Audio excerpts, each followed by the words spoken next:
Miss carriage को लेकर रानी मुखर्जी का दर्द। बोली चाहती थी बेटी को भाई बहन का प्यार मिले, अब बच्चे करने की उम्र नहीं रही। मिस कैरेज को लेकर रानी मुखर्जी का दर्द छलका है। रानी ने कहा कि वे अपनी बेटी आदिरा को छोटा भाई या बहन देना चाहती थी।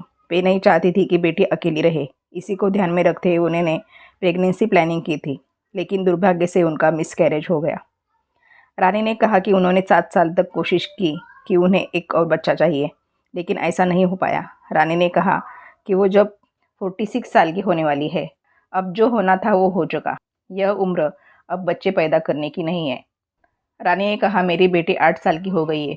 जब वो 1.5 साल की थी तब मैंने दूसरे बच्चे के लिए प्लानिंग कर ली थी।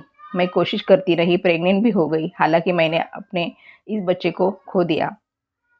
ये मेरे लिए बहुत टेस्टिंग टाइम था। मैं बिल्कुल ट्रामा में चली गई थी। रानी ने आगे कहा मैं 46 साल की होने वाली हूँ। बच्चे पैदा करने की यह उम्र नहीं है। यह बहुत दुख की बात है कि मैं अपनी बेटी को उसके भाई बहन से नहीं मिला सकी। यह बात मुझे बहुत दर्द देती है। हालांकि मैं सोचती हूँ कि हमें जो मिला है उसके लिए भगवान का हमेशा शुक्रगुजार होना चाहिए। आदिरा मेरे लिए एक चमत्कार की तरह है।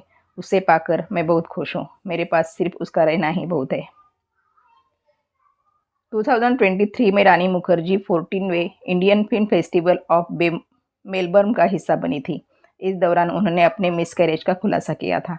रानी ने बताया कि कोविड महामारी के बीच वो 2020 में प्रेग्नेंट हुई थी। उनकी प्रेगनेंसी को 5 महीने हो चुके थे, लेकिन फिर उनका मिसकैरेज हो गया। रानी ने इस बात को राज रखा था क्योंकि उनका मानना था कि लोग इसे फिल्म प्रमोशन की स्ट्रेटजी समझते हैं।